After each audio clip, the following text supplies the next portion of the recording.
আমরা কি ভাইসে আসছি আমরা বলবেন আমরা শুনবো। সকালবেলা বলেন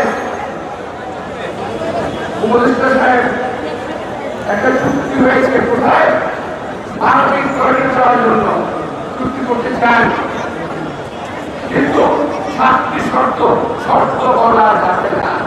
কেন ভাই? আমরা কি ভাইসে আসছি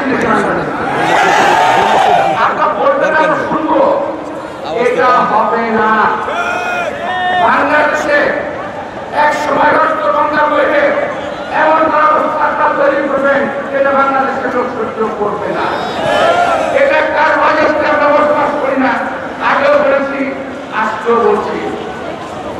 এটা জনগণের কথার বাইরে কিছুই হবে না।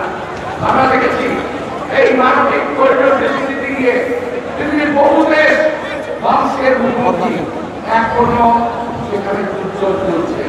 ফেনী নদী থেকে পানি দেবো, খাওয়ার পানি দেবো, আবার মানবিক করিডোর দেবো।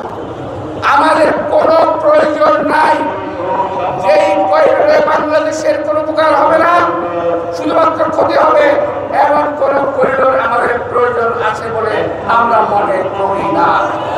সুতরাং প্রিয় ভাইরা, দেশের জনগণকে পাশ কাটিয়ে, রাজনৈতিক দলগুলোকে পাশ কাটিয়ে কেউ যদি কোনো কিছু করতে চান তার বিরুদ্ধে প্রতিরোধ হবে, এটা আপনার মাথায় রাখবেন।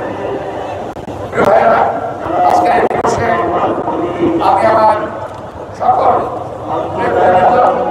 বিশেষ করে এই শ্রমিক আন্দোলনে যারা নাকি আত্মহত্যা দিয়েছিল তাদেরকে স্মরণ করে আমরা বসে করছি। আল্লাহ হাফেজ। বাংলাদেশ জিন্দাবাদ, বাংলাদেশ জাতীয় জিন্দাবাদ, দেশ নেত্রী বেগম খালেদা জিয়া জিন্দাবাদ, তারেক রহমান জিন্দাবাদ।